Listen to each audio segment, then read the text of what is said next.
Hello, I'm Michael Montero, and you're watching the Neutral Corner for the week of October 31st. Halloween, baby. Hoo-ah!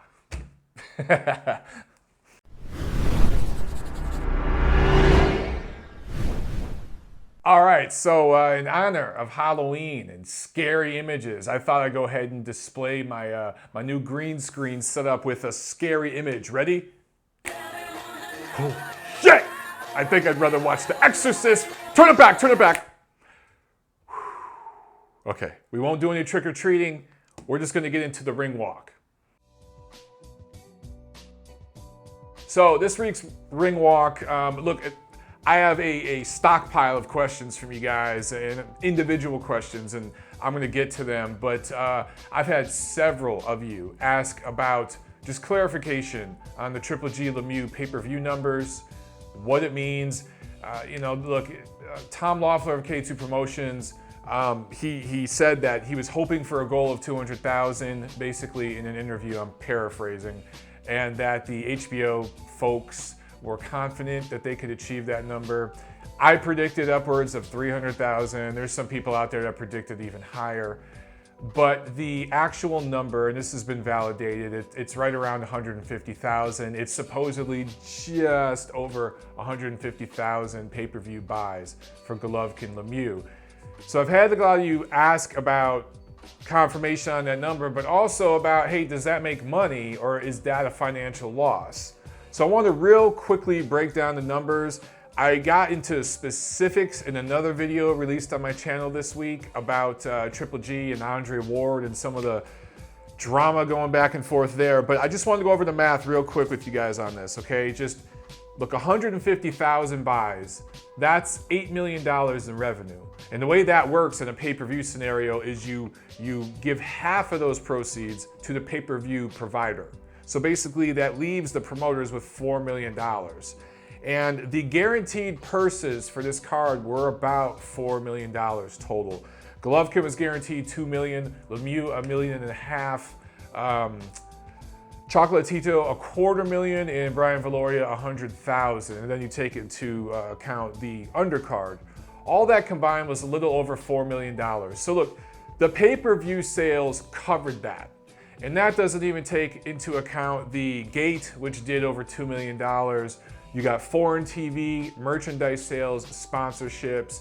All that was anywhere from $1 to $2 million. So it was moderately profitable. But of course, they wanted to do more than that. And without getting into a bunch of details, because like I said, I did that in another video, this card, it was going up against some stiff competition, right? Major League Baseball had not one playoff game on, but two. And one of those games was between the New York Mets and the Chicago Cubs. And both of those teams have not been this deep in the playoffs in a long time, especially the Cubs.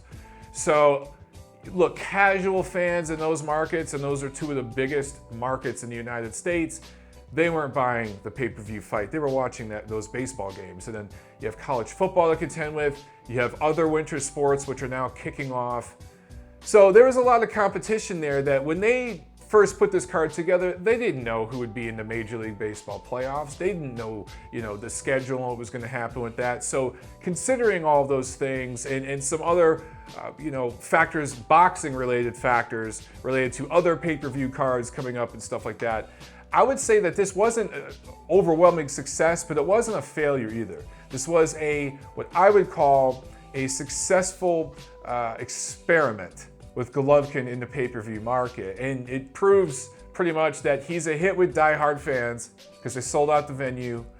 Given all the obstacles in the way, they still sold 150,000 pay-per-views. They broke a merchandise sales record at Madison Square Garden. They also broke a record for pre-sale tickets and things like that. So all those things show me that the diehard fans were tuning in and paying attention, but the casual fans were not. So for Golovkin to be a hit with the casual fan, he's going to need to fight a pay-per-view star, somebody like a Canelo Alvarez or Miguel Cotto.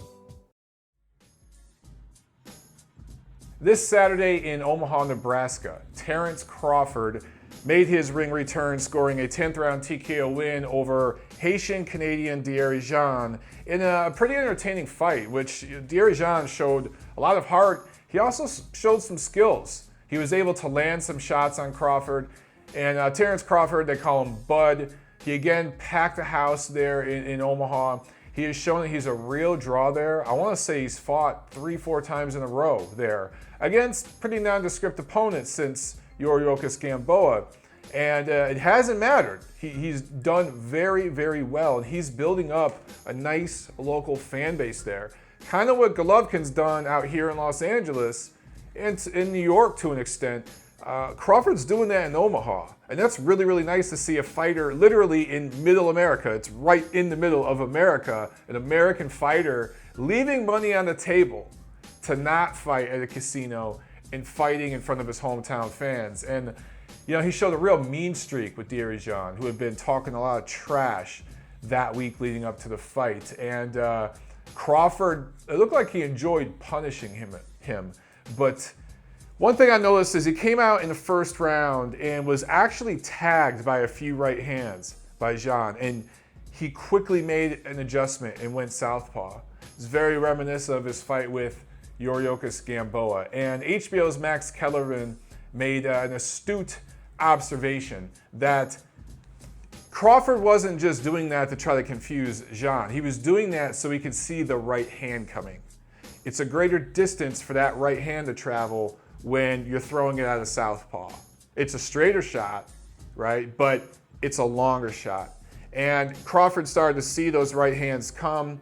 He started to time it, and he started coming over with right hooks. And Jean saw that, and Jean made some nice adjustments. He did pretty much go into a defensive shell at one point later in the fight, but he would counter and land some hard shots. And Crawford, look, I don't know if it's that he took this opponent a little lightly, or probably that combined with him getting a little emotional because of the trash talking, him making a little more of a fight out of it than he needed to. But Crawford got hit in this fight. Crawford's shown he is able to be hit in other fights before. Very, very similar to Golovkin in that respect. But as we saw Golovkin do with David Lemieux last week, how he got defensively responsible overnight and was hit, but anytime he got hit by Lemieux, that chin was tucked, it really had no effect. I think we'd see the same thing from Terence Crawford if he were to step up to a higher echelon of opponent. And speak of the devil, they're saying that Manny Pacquiao is going to make his return April 9th next year, and Terence Crawford's in the lead spot for the sweepstakes for who gets that fight. Now, of course, Amir Khan is a possibility. And the winner of the Bradley Rios fight coming up in a couple weeks has an outside chance. The thing is, if Rios wins, I don't think a rematch with Pacquiao would happen in a million years because their first fight was just, it was a complete domination by Pacquiao. But if Bradley were to win in convincing fashion, they might crunch the numbers and determine a rubber match with Bradley might be feasible, but I think that's a long shot too, because in my opinion, in most boxing people's opinion, Manny Pacquiao soundly defeated Timothy Bradley twice. To hell with what the judges said. So I think Terence Crawford's gonna get the nod, and it's gonna be him on April 9th. I think that it's a win-win for HBO, it's a win-win for Top Rank. They're saying this is gonna be Pacquiao's last fight. I don't believe it. I don't believe Mayweather that was his last fight against Andre Berto either. I do think Pacquiao needs to retire. He should have retired years ago. He's been fighting for the money. His heart really hasn't been in it. He's emotionally and mentally, as well as physically, just not the same guy he was 3-4 years ago. And if he keeps hanging on too long, he's going to take some injuries that carry on with him until later in his life. But if Pacquiao and Crawford fight next April, I think that's a very, very interesting matchup. And it's interesting, I talked to a lot of my friends, and half of them think that Crawford's going to be beaten that fight. And they're using the word exposed, which I think is kind of ridiculous. I think Jim Lampley and the HBO guys talked about that too after the fight. And there's a lot of people that think Crawford's just going to absolutely destroy Pacquiao. I think that's ridiculous too. It's too soon to tell. I haven't really thought about it and broke down the numbers, Weight's going to be an issue to an extent. I think it should be at 140 pounds. Pacquiao really is a blown-up lightweight, and but since he's the A side, he might try to make Crawford come up a pound or two. I wouldn't put it past him. I hope that doesn't happen. If this thing's at 140 pounds, and especially if it's in America, I favor Crawford. And I think that Crawford, because he's got that mean streak and that competitiveness in him, and he's not afraid to take a hit, unlike Floyd Mayweather, I think he'd make it a point to go for the knockout against Pacquiao. And that's going to put him in danger, right? He might even get dropped in that fight. But if I have to go out on a limb and make a prediction now, I think my pick might change later, but right now, I'm going to say Crawford possibly by late TKO against Manny Pacquiao. I know, it's crazy, but that's what I think right now, and I think of the two of them at 140 pounds. In Macau, maybe it's a different story. But on the undercard of this fight, Andy Ruiz, who I've talked about, Blubberman, kind of looks like the Michelin Man with boxing gloves on, scored an 8-round decision over some opponent I've never heard of. It's a guy he should have beat, but he got 8 rounds of work in. He weighed 248 pounds for this fight. Now, he fought last month at 247 pounds. The promise has been that he's going to continuously lose weight and stay busy. I think he has another fight scheduled very soon. Look, he went up a pound in the past month. Now, maybe he put on a little muscle. I'm going to give him a pass. But he's got to get down under 240 before I take this guy really, really seriously. I like his skill set. I like his mentality. I think he's an exciting heavyweight. Got to get the weight down. Also on the undercard, Evgeny Gradovich scored a split decision over a nondescript opponent. That was also an 8-rounder. But Gradovich, who lost his title earlier this year, over in the UK, he gets back in the win column barely. So we'll have to see where he goes from here as well. But that was really it for the action this week. Not much action next week other than a couple PBC cards, but let's get into it. So this Friday in Orlando, Florida, we have some heavyweight action with Americans Tony Thompson and Malik Scott going head to head. I just can't get excited about this fight. Look, Tony Thompson has actually carved out a nice little career for himself, and he's made several $1 million. For a guy that got into boxing late, is not a very good athlete, doesn't hit very hard for a heavyweight, he's worked his butt off, and he worked his way into a couple mandatory positions against the champion Vladimir Klitschko. He also scored some upset wins over David Price, right? The guy that was actually Prospect of the Year at one point. And he's gone on to some other quality wins, but he's only fought once this year, and that was against the revolting blob that is Odanir Solis, the former Cuban amateur standout who just seems to swell every year. This guy's maybe 6 feet tall. They list him at 6'1". I think it's more like 5'11 and a half. But he weighed over 270 pounds when Thompson beat him. And I think he retired on a stool. I don't even remember, to be honest with you. But Thompson, again, finds himself in a position to headline a card on television. Good for him, man. This guy has like 1 million kids. I can't remember exactly how many kids, but he likes to get down because he's got a lot of kids he's got to feed. And, hey, you know, I don't knock the player, man. I knock the game. And for Thompson, he's going to go out and get another payday. Good for him. I'm just not very interested because the opponent is Malik Scott. And for those of you who know Malik Scott, you know that he's one of the most skilled big men out there.